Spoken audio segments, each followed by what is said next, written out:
വൈകുന്നേരമാണ് വില്ലിംഗ്ടൺ ഐലൻഡിന് സമീപമുള്ള വാക്ക്വേയിൽ നിന്നും കണക്കിൽപ്പെടാത്ത പണം കണ്ടെത്തിയത്. നിർത്തിയിട്ടിരുന്ന ഓട്ടോറിക്ഷയിൽ നിന്നുമാണ് 2,70,00,000 രൂപ കൊച്ചി ഹാർബർ പോലീസ് പിടികൂടിയത്.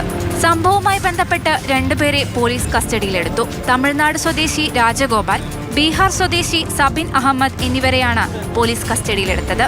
രഹസ്യവിവരത്തെ തുടർന്ന് നടത്തിയ അന്വേഷണത്തിൽ സംശയാസ്പദമായ നിലയിൽ 2 പേരെ കണ്ടതിനെ തുടർന്ന് പോലീസ് ഇരുവരെയും ചോദ്യം ചെയ്തു.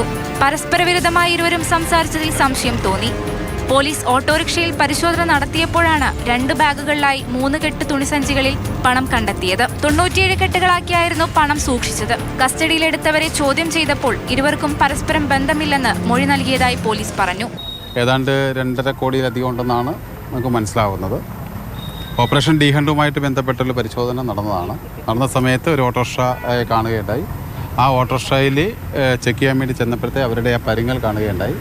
അതുമായി ബന്ധപ്പെട്ട് നോക്കി കഴിഞ്ഞപ്പോൾ അവരുടെ ഓട്ടോറിക്ഷയുടെ ബാക്കിൽ 2 ബിഗ് ഷോപ്പർ കാണുകയുണ്ടായി. ആ ബിഗ് ഷോപ്പറിൽ ഉള്ള പരിശോധനയിൽ നിന്നാണ് ഇത്രയും വലിയൊരു എമൗണ്ട് കാണപ്പെട്ടത്.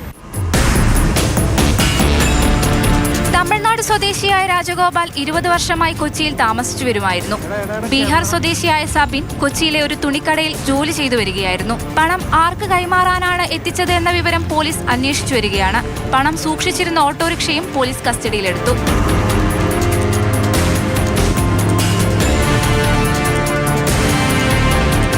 മാതൃഭൂമി ന്യൂസ്, കൊച്ചി.